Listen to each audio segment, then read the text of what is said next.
ఓం శ్రీమాత్రే నమః. శ్రీ శివాయ గురవే నమః.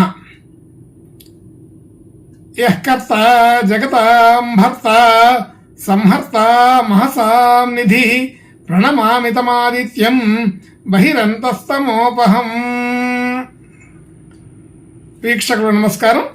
నేను మీ దేవులపల్లి రామకృష్ణ శాస్త్రి, ఆర్కే మాతృశ్రీ తెలుగు జ్యోతిషపరమైన యూట్యూబ్ ఛానల్. ఇప్పుడు ఫిబ్రవరి నెల 18వ తేదీ నుండి ఫిబ్రవరి నెల 24వ తేదీ వరకు గల గ్రహ స్థితిగతులని ఒకసారి పరిశీలన చేద్దాం.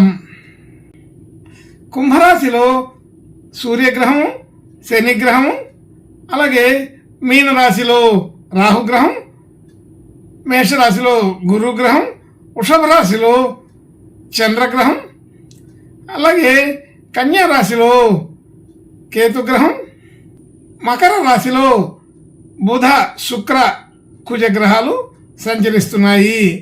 ఇటువంటి గ్రహ స్థితి గతులని అనుసరించి ఈ వారం రాశులకి వార ఫలాలు తెలుసుకుందాం. ఓం శ్రీమాత్రే నమః. ఇప్పుడు కర్కాటక రాశి వారి గురించి తెలుసుకుందాం. కర్కాటక రాశి వారికి ఈ వారం సాధారణమైన ఫలితాలు మిశ్రమంగా ఉంటున్నాయి. అలాగే రాశి నుంచి 3వ స్థానంలో కేతుగ్రహం, 7వ స్థానంలో కుజ బుధ శుక్రగ్రహాలు, 8వ స్థానంలో శనిగ్రహం, రవి కూడా 8వ స్థానంలోనే ఉన్నారు. 9వ స్థానంలో రాహు, 10వ స్థానంలో గురువు, 11వ స్థానంలో చంద్రగ్రహం సంచరిస్తున్నాయి. అయితే ఈ కర్కాటక రాశి వారికి గతంలో కంటే కొంత అనుకూలమైన వాతావరణం కనబడుతుంది. అయినప్పటికీ అది పూర్తిగా ప్రతిఫలించేంత అవకాశం తక్కువగా ఉంది. అయితే క్రమక్రమంగా ఈ కర్కాటక రాశి వారికి శుభ లక్షణాలు పెరగబోతున్నాయి. అయితే ఈ వారంలో కొంత పెరిగినట్టుగా దానికి సరిపడే దారి కనబడుతుంది. కాబట్టి ఇటువంటి శుభ లక్షణాలంటే గతంలో కంటే కొద్దిగా అనుకూలమైన పరిస్థితుల్ని చూడగలుగుతాం. రాశి అధిపతి ఉచ్ఛలో ఉన్నాడు. అది మంచి అనుకూలమైన శుభ సంకేతం. అదే ఇక నుంచి ఈ వారం నుంచి క్రమక్రమంగా ఈ కర్కాటక రాశి వారికి అనుకూలమైన ఫలితాలని చూడగలిగే అవకాశం కనబడుతుంది. అలాగే సరైన నిర్ణయాలు తీసుకున్నప్పటికీ కూడా అనుకున్నది అనుకున్నట్టుగా చేయలేకపోవడం జరుగుతుంటుంది. మనం పని ఒత్తిడి పెరుగుతుంది. మనం అనుకున్న పని అనుకున్నంత త్వరగా చేయలేక కొంత ఇబ్బంది పడవలసి వస్తుంది. చికాకు ఒత్తిడి అనేది అధికమవుతుంది. అయినప్పటికీ వాటన్నిటిని కూడా అధిగమించే అవకాశం ఈ వారంలో కొంత కనబడుతుంది. ఈ వారం నుండి మొదలవుతుంది. ఈ వారం చివరిలో మంచి అనుకూలమైన ఫలితాలని చూడగలుగుతాము. అలాగే ధనయోగాదులు కొంతవరకు అనుకూలంగానే ఉన్నాయి. కానీ అధిక శ్రమ చేస్తే కానీ ఆ ధనయోగాదులు ప్రతిఫలించే అవకాశం లేదు. కాబట్టి చాలా కష్టపడితే కానీ మనకు కావాల్సిన ధనం వస్తుంది. అయితే ఇక్కడ ఒక్కొక్కసారి ఇబ్బంది పడే పరిస్థితి కూడా ఉంది. పని ఒత్తిడి వలన కూడా ఇబ్బంది అవుతుంది.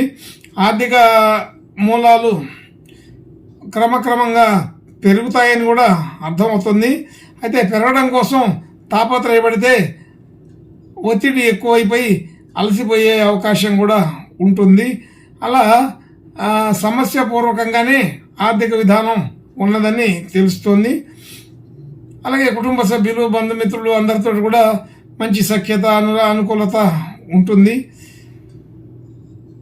అలాగే గృహ వాహన యోగాదులన్నీ కూడా సాధారణ స్థితిలో ఉంటాయి. గృహ వాహన యోగాదులు ఈ వారం అంత అనుకూలంగా లేవు. అలాగే రుణ సంబంధించిన విషయాల్లో కొంత ఒత్తిడి పెరుగుతుంది. మనం ఇవ్వాల్సిన చోట, తీసుకోవాల్సిన చోట, అన్ని చోట్ల కూడా రుణ సంబంధించిన విషయాలన్నింటినీ కూడా కొంచెం జాగ్రత్తగా డీల్ చేయవలసిన పరిస్థితి ఉంటుంది. ఆరోగ్య సమస్య కూడా చిన్న చిన్న సమస్యలు రాకుండా ఉండవు, కాబట్టి కొంచెం జాగ్రత్తగానే ఉండాలి. మానసికంగా ఉత్సాహం తగ్గుతూ ఉంటుంది. అయితే ఈ వారం చివరిలో ఈ మానసిక ఒత్తిడి తగ్గి మళ్ళా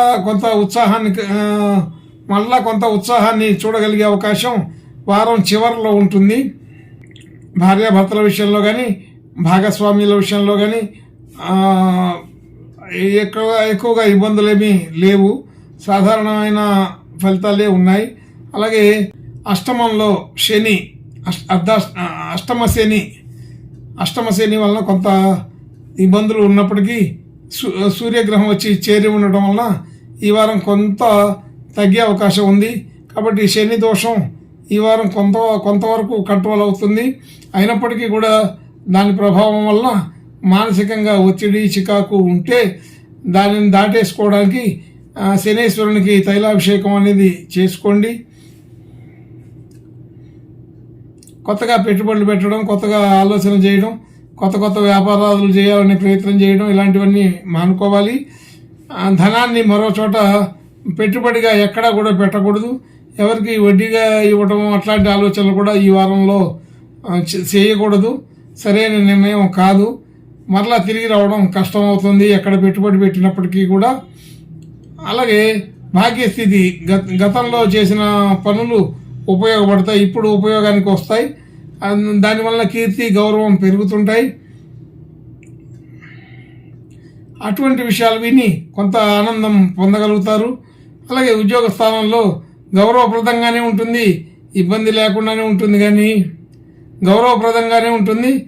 కానీ దానితో కొంత ఇబ్బంది అయిన సమస్యలు కూడా కలిసి ఉంటాయి. కొంచెం జాగ్రత్తగా ఆలోచన చేయాల్సి వస్తుంటుంది. ఉద్యోగ స్థితి అనుకూలత ఉన్నది, కానీ దాంట్లో ఉండే సమస్యలు కూడా దానికి కనబడుతూ ఉంటాయి. అలాగే ఏకాదశంలో ఉచ్చగ్రహం రాశి అధిపతి అయి ఉన్నారు. కాబట్టి ఎంతవరకు వచ్చినా కానీ దానికి అక్కడికి సంతోషపడే పరిస్థితిని ఆలోచన చేస్తే బాగుంటుంది. ఏదైతే ఉందో అదే మన ప్రాప్తమని, ఆ ప్రాప్తానికి సంబంధించినటువంటి విషయాల్ని మనం గమనిస్తున్నామని అర్థం చేసుకోవాల్సిన పరిస్థితి అయితే ఉంటుంది. కొత్త ప్రయత్నాలు, కొత్త ఆశలు పెట్టుకుంటే మాత్రం అది ప్రతికూలంగానే కనబడుతుంది. కాబట్టి ఈ వారం ఖర్చులు వ్యవహారాలు కొంత ఉంటాయి. అయితే ఆర్థికపరమైన ఇబ్బంది ఉండదు. కాబట్టి ఖర్చులు ఉన్నప్పటికీ కూడా సాధారణ ఖర్చులుగా కుటుంబ సంబంధించిన విషయాలు, సాధారణమైన విషయాలు, పెద్దగా ఇబ్బంది లేనటువంటి ఖర్చులే ఉంటాయని తెలుస్తుంది. అయితే ఈ మిశ్రమ ఫలితాలన్నీ కూడా జాగ్రత్తగా ఆలోచన చేసుకోండి. ఇంకా మంచి శుభలక్షణాలు కలగడం కోసం ఈ కర్కాటక రాశి వారు ఆంజనేయ స్వామి ప్రార్థన నమస్కారాలు చేసుకుంటే బాగుంటుంది. శుభం భూయాత్.